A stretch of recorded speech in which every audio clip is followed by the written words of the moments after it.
Olá, seja muito bem-vinda, seja muito bem-vindo a mais um episódio aqui do seu quadro Bem-Estar Corporativo na ABTN TV. Eu sou o Ricardo Garcia, vou conduzir esse quadro hoje com uma convidada muito especial. Vocês vão ver hoje na prática tudo que a gente vem falando nos episódios anteriores, mas eu vou fazer aqui uma recapitulação para você que não assistiu. Recomendo que você assista os capítulos anteriores aqui do quadro, para você se inteirar do assunto. Nós estamos falando aqui sobre saúde mental nas empresas, sobre a NR1. E vamos repassar aqui alguns conceitos que nós vimos nos outros episódios. Nós já sabemos que hoje, saúde mental, que é uma variável econômica, saiu daquela situação de só de achismo ou só de medir e não ter um reflexo. Nós estamos vendo hoje que já reflete a 1 trilhão de perdas em produtividade. Esses dados são oficiais da OMS. Além disso, nós estamos vendo aqui no Brasil uma que chamamos de uma epidemia silenciosa. Saúde mental hoje já ultrapassa casos de câncer e torna realmente a maior preocupação no Brasil. Vimos que essa curva também não para de crescer e a tendência para 2026, como vocês estão vendo nesse quadro aqui, ó, é continuar subindo, infelizmente. E hoje já chega próximo a 4% do PIB em efeitos das estimativas do impacto da saúde mental, né, no produto interno do Brasil. E nós vimos também que a maior parte continua escondida. A gente falou do lado do Pareto, né, dos 80-20. O que se mede hoje é a pequena parte. Existe uma grande perda aí que está dentro das empresas que não está sendo contabilizada de uma forma correta, que são as perdas na produção. Fizemos até um cálculo, para vocês terem uma ideia desse impacto financeiro nas empresas. Usamos uma empresa de exemplo aí de 15 funcionários, chega a ser uma estimativa de uma conta aí de 66 mil de perdas anuais, né? Só com afastamentos.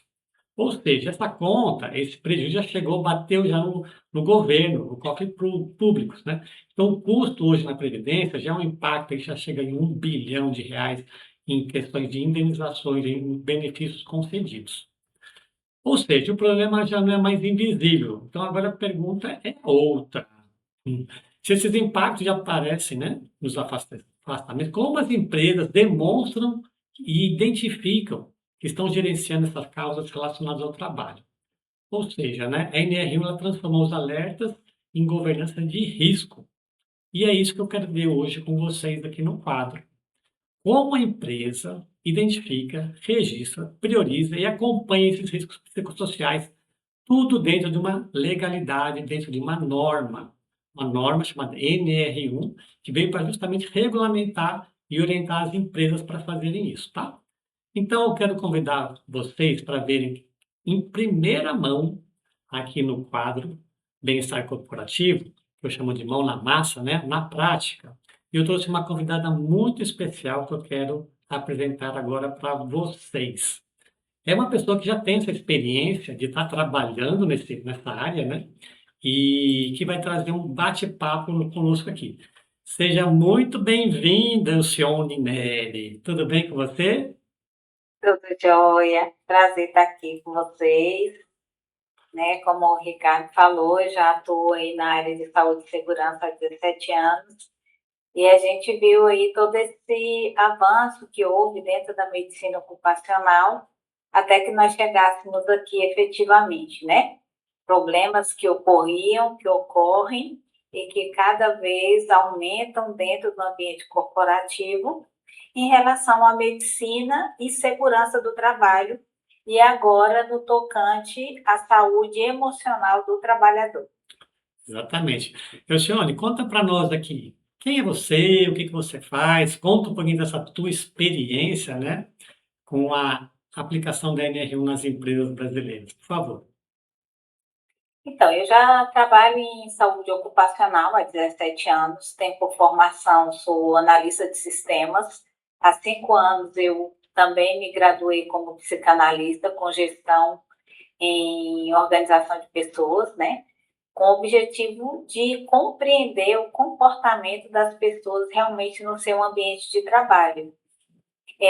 Começando por entender o líder, né? Que Uhum. é a cabeça pensante, que direciona todo o processo dentro das empresas.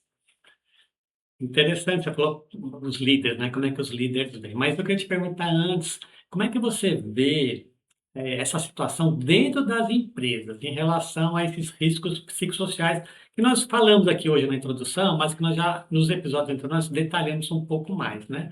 Como é que eles estão executando esse plano de ação proposto através do trabalho da NR1? Isso é o maior problema que as empresas estão enfrentando hoje, Ricardo. Eu, particularmente, da minha forma de ver e de trabalhar 17 anos no mercado, eu não sei se eu fico feliz ou se eu fico triste com a NR01 e com tudo que ela traz, né? Porque o empresário, ele fica muito equivocado sobre as suas responsabilidades e ele fica muito perdido exatamente no que precisa fazer. E, por outro lado, a gente fica aqui como profissional e como conhecedor da legislação, o que ele realmente precisa fazer. Então, as ações ainda não estão sendo executadas, né? Infelizmente, a maior preocupação deles hoje é só em fazer o levantamento. E, na verdade, o maior problema das empresas é realmente em eliminar esses problemas que estão hoje sendo construídos dentro das empresas, né? Então, precisa haver uma força-tarefa muito grande aí dos profissionais que se dispõem a executar os planos de ação para que realmente as empresas venham a eliminar esses problemas que existem, porque eles são muitos. E muitas vezes existe um equívoco sobre o que ser feito para que sejam resolvidos os problemas que são identificados, que é o maior problema. O problema da NR01 não é o levantamento, é a aplicação do plano de ação. Pronto, você tocou no ponto chave aqui, né? No ponto que nós estamos debatendo muito aqui nesse quadro chamado bem-estar corporativo. Você diz, né, que hoje os gestores estão muito preocupados em cumprir a norma, né, que está correto, mas também não tem essa mesma visão ou preocupação de fazer uma mudança na empresa, na cultura, né, nos problemas que realmente acontecem no dia a dia, né? Como é que você sugere, ou como é que você recomenda, no caso das empresas, né, que te procuram para fazer esse trabalho, para sensibilizar a receptividade dos gestores, para dar continuidade num trabalho burocrático? Que, na verdade, o que você faz é ajudar as empresas a cumprirem a legislação, né? A legislação. Hoje, o maior problema que nós temos é exatamente na execução do plano de ação. A nossa empresa, por exemplo, até esse presente momento, a gente já deve ter feito umas 300 e poucas avaliações, mas nós só fazemos a avaliação. O plano de ação nós não executamos, porque nós não temos braços, porque o plano de ação ele requer que exista uma presença mais atuante dentro da empresa, nem que seja por um período, por algumas horas, dependendo do que é encontrado, dependendo do tamanho da equipe, dependendo do plano de ação que foi definido. E hoje a gente não tem equipe para poder atender essas necessidades. Então, a gente fica, por um lado, nós entregamos aquilo que é o nosso papel, que é fazer o levantamento, que é mostrar para ele o que foi identificado e que ele precisa tomar providências em tais sentidos dentro da empresa. Tá, e normalmente, Alcione, como é que você vê a resposta, né? Você conduziu muito bem, você está traçando todo um planejamento, toda uma proposta de ação, mas como você disse, né, às vezes você não tem braços suficientes para fazer a execução desse plano, né? Não tem. E como é que a empresa recebe esse tipo de plano? Ela faz o que com ele, efetivamente? Então, no momento que a gente faz a entrega do relatório, né, e você identifica as necessidades que precisam ser sanadas, né, naquela empresa, né, a maioria dos problemas que a gente percebe muito em relação ao relacionamento, em relação às demandas, falta de clareza nos papéis, como que o indivíduo se vê dentro daquele ambiente, se ele vê sentido naquilo que ele faz, né? Então, é preciso haver um trabalho mais pontual dentro da empresa, né? Alguém que realmente direcione, que facilite, que mostre o caminho que ele tem que seguir, deixar o caminho pronto para que depois ele faça só um monitoramento disso. E aí é quando ele chega e nos pergunta: e agora, Luciane, o que eu faço? Né? E aí, muitas vezes, a gente indica alguns profissionais que possam realmente estar ali acompanhando, né? E prestando um serviço que vai resolver aquele problema ali. Mas, mesmo assim, o que a gente observa é que no mercado, poucos profissionais que realmente estão prontos para poder atender essas empresas. Falta muito preparo e falta muita clareza também sobre o que deve ser feito. Não é uma palestrinha, né, que vai resolver o problema, né? São coisas mais pontuais, mais expressivas, como a clareza naquilo que eles vão construir ao longo, o sentido que a empresa tem, como que o líder também se comporta diante dessa equipe. Tudo isso são fatores que, até um período atrás, a maioria das pessoas considerava desimportantes, mas que chegou ao ponto onde chegamos, que houve a necessidade do governo federal intervir nessas relações de trabalho para poder minimizar esses problemas que são hoje gerados também dentro das empresas. Exatamente. Também dentro das empresas, que é a gente vê isso na própria sociedade, né? A sociedade passa por esse momento, né? Esses riscos psicossociais, eles extrapolam o ambiente corporativo, né? A gente vê Exato. que hoje o estilo de vida, né, leva para essas situações. Mas você, na tua fala, você falou uma coisa muito importante que tem tudo a ver aqui com o nosso propósito aqui dentro do quadro. Como é que você vê a complementariedade do teu trabalho, do dia a dia das empresas, para realmente fazer uma transformação do ambiente cultural? Que na tua fala a gente percebe que são questões de relacionamento interpessoal, intrapessoal, né? Como é que é o convívio? E existe, sim, uma gama enorme, né? Hoje a gente fala das PIC, são 29 práticas integrativas, né? Que justamente trabalham com essa questão da escuta humana, né? Como é que você vê? Você vê possibilidade de complementar um trabalho que você entrega, você faz um plano de gerenciamento de riscos, totalmente personalizado para a empresa que você está atuando, você está analisando, né? Esse plano de gerenciamento de riscos gera um plano de ação, e como você falou, tem que ser acompanhado, tem que ser feito um trabalho em loco, né, com a equipe, Monitorado, isso. Tem que ser monitorando. monitorado. Uhum. A própria lei exige, né? Exige, porque assim, a avaliação psicossocial, ela não é um fator isolado que assim, ó, a empresa tem lá 20 anos de mercado, tem um histórico de equipe de muitos anos e tal. Só que o que acontece? Essas avaliações de psicossocial é o primeiro momento. O objetivo não é só entender como que estão as empresas internamente, mas entender também como que eu vou sanar os problemas que são enfrentados e que são encontrados ali. Isso quer dizer que todo esse trabalho de monitoramento acompanhado, ele não vai ser interrompido, entende? É, a lei determina que a cada 2 anos você tem que fazer uma avaliação psicossocial. Mas como que eu, como empresa, vou deixar os problemas, digamos que eu encontrei ali problemas bem pontuais de relacionamento, de metas, né? E ali deu um grau alto, e deu algumas interferências mais pontuais dentro desses dois fatores, né? Porque dentro de cada fator tem uma série de subfatores ali que são identificados. Como que eu vou deixar que a minha empresa fique ali no vermelho e eu não vou atuar para que ele saia do vermelho e vá para o verde?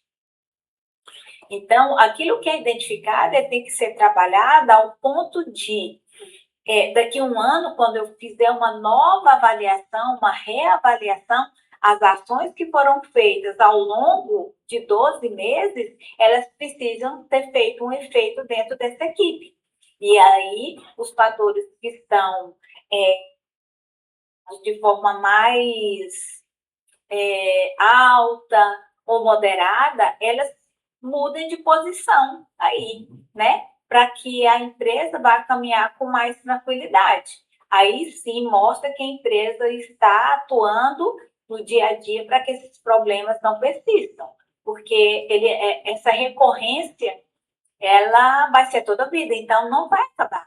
A não ser que um dia o governo chegue e fale assim, olha, a lei DNR 01, psicossocial, não existe mais, não é mais obrigado a fazer o levantamento. Aí é outra situação. Mas até então, o que se mostra é como toda a documentação de saúde e segurança do trabalho, ela é anual, ela precisa ser renovada, precisa ser monitorada, até porque existe uma rotatividade dentro dessas empresas. Então, funcionários que estavam lá dentro de um ano, daqui a um ano eles não estarão mais, possivelmente. Um ou outro vai estar. Legal. Você falou do vermelho, o verde, nós estamos falando da matriz de risco, né, que vai Isso. levantada dentro do plano de gerenciamento de risco. Agora, traduzindo isso em resultados, resultados que eu digo financeiros por empresário. Até agora estamos falando dele estar cumprindo uma lei, né, uma normativa, está dentro da norma, mas efetivamente para a empresa, como eu sempre falo, né, a empresa ela vive de resultados. O resultado tem que ser positivo, tem que ter lucro, né? Como é que a gente pode traduzir todo esse trabalho em termos de resultados financeiros para a empresa? Olha, no meu vivenciar de empresa, eu vejo que o maior problema, muitas vezes, eu posso até ir contra aquele que você está falando nesse momento e todo mundo pensa, né? O maior problema das empresas e o desgaste econômico, financeiro, não está só no desligamento da equipe, não está só nessa conta que normalmente o empresário não faz, né? Que são milhões de ausências por afastamento, de desligamento mesmo, porque tem um custo para fazer todo esse fechamento, encerramento desse funcionário para poder se desligar, né? Mas o que eu vejo de fundamental dentro dessas empresas e que as pessoas ainda não estão vendo, que é um ganho muito grande, que é a escuta da equipe, que é a integração da equipe, mostrar o quê? Se eu tenho uma equipe melhor, se eu tenho pessoas mais leves, como que a minha produtividade não vai aumentar? Como Exatamente, que o meu faturamento não vai aumentar? exatamente. Então, esse é o ponto mais positivo que eu vejo dentro das empresas e que ainda comercialmente o próprio empresário ainda não chegou a ver. É. Eu até digo, né, Sônia, que geralmente o empresário recebe a gente já com uma cara de, ixi, lá vem Ah, bem, mais isso. um custo aí que eu vou ter na minha folha, né, nos meus É. resultados. Mas eles ainda não fizeram, né? Exatamente. Essa análise que eu vejo como muito positiva. É, e nós estamos trabalhando aí, exatamente esse ponto, é o que é o grande destaque aqui do quadro, quem acompanha aqui o bem-estar corporativo, é exatamente dar essa visão, essa outra perspectiva. Eu até falei no primeiro quadro que a gente faz um trabalho de transformar aquele limão numa limonada, né? Então, a gente está usando essa situação para alavancar uma cultura organizacional que retenha talento, né? Que tenha uma melhor produtividade. E esses são os benefícios que a empresa recebe ao trabalhar, ao cumprir uma legislação, mas executar um plano de ação de uma forma coerente, né? Acompanhando e gerando resultados, né? Você vê dessa forma também? Sim, com toda certeza. E talvez eu acho que esse seja um dos melhores argumentos para você ter em relação ao empresário, aquele que é mais resistente. Porque é uma visão que ele ainda não percebeu. E muitas vezes a pessoa não consegue ali no dia a dia dela, naquele apaga incêndio, no eu empresa, no eu faço tudo. Muitas vezes ele não consegue ter esse olhar de fora, né? Uhum. E É, quando você chega e mostra para ele essas possibilidades de transformação dentro da própria equipe, com, vamos dizer, investimento nem tão alto assim, e que vai trazer um resultado muito positivo, a começar pelo próprio líder. de ele se perceber dentro do ambiente, como é que ele tem sido, que prioridades ele tem se dado, porque realmente a empresa ela é o espelho do líder dela, do seu dono. Isso Exatamente. pode ser doído no primeiro momento, eu, enquanto empresária também, antes de qualquer outra coisa, né? A gente escutar isso é dolorido. Uhum. Mas a partir do momento que você escuta, não tem como você fingir que isso não está acontecendo, que isso não está ali mais. Isso traz uma realidade muito importante para a gente. E eu vejo que isso é um momento que transforma. Maravilha. Alcione, quero te agradecer demais aqui, né? Trazer essa tua bagagem aí, né? Tua experiência, acho que aqui no quadro. E você está sendo a primeira convidada aqui do quadro, né? Com esse assunto tão importante, tão atual, né? Vai ter que trazer uma pessoa muito boa aqui para o quadro. E eu quero te agradecer de ter aceitado o convite. E, Alcione, quem quiser conversar com você, quais são teus contatos? Deixa aí teu Zap, teu Instagram, por favor. Certo. O meu Instagram é Alcione Neri, mesmo, Neri com Y, e o meu telefone é o 63 92010248. Qualquer dúvida que tenha, algum esclarecimento que a gente possa estar levando para vocês, principalmente acho que a maior preocupação hoje de quem trabalha com esse lado da implantação do plano de ação é a parte da legislação, né? E que, na verdade, eu considero a menor parte. Quando você entende, né, do que se trata, o que está envolvido, então ela é uma parte documental, que, na verdade, a maioria das empresas ela já tem. Então, o que a gente auxilia, como vai documentar, o que precisa pontuar dentro dos programas de PGE, de PCMSO, no ASO, como é que essa empresa vai se resguardar legalmente sobre isso, né? Em paralelo a essas ações que vão sendo feitas ao longo do ano, que são os planos de ação propriamente dito. Fantástico, viu? Espero que o pessoal tenha gostado. Sandra, eu vou te agradecer e com certeza a gente vai ter mais episódios pela frente aí para a gente tratar desse assunto que só estamos começando, né? Tem muita coisa para se falar aqui dentro, né? Muita coisa. Mas é importante que quem está acompanhando o quadro está vendo essa complementariedade, né? Que nós temos aqui no trabalho. Eu falei sempre que a gente se complementa, ninguém substitui ninguém, né? E a demanda é tão grande, a gente precisa realmente estar trabalhando juntos, né? Precisa levar, né, clareza, né, para as empresas.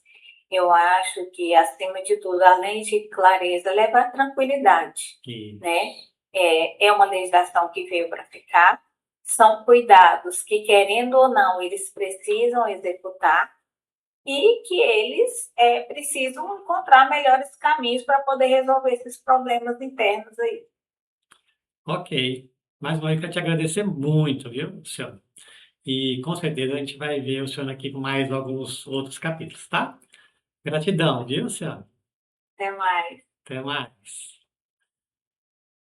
Bom, pessoal, eu espero que vocês tenham gostado aqui desse episódio, né? Um episódio diferente, foi o nosso primeiro episódio aqui com uma convidada, para lá de especial, vocês viram a bagagem. E esse é o conteúdo que você vai ver aqui no quadro Bem-Estar Corporativo aqui na ABTN TV. Vai vir muito mais coisa. E eu quero já deixar aqui um gancho para o nosso próximo episódio. Vocês viram, como a própria Elcione, nossa convidada de hoje, falou, né, a importância de se criar um ambiente saudável na empresa para poder reter talentos, diminuir essas despesas que nós falamos, né? Que a ponta do iceberg tem muita despesa ali por dentro que a gente não percebe, que é o presenteísmo, né? A falta de comunicação interna, a dificuldade das atribuições, né? Tudo isso você consegue trabalhar e gerar um clima organizacional mais favorável a ter resultados. E eu quero explorar isso no próximo episódio com você. A gente vai falar até uma analogia que eu gosto, que eu trabalho na parte dos terrenos biológicos, né? Será que uma empresa também tem um terreno biológico para ser trabalhado? Eu vou deixar essa questão para você ir pensando nela e nós vamos discutir esse assunto no nosso próximo episódio. Até lá, pessoal!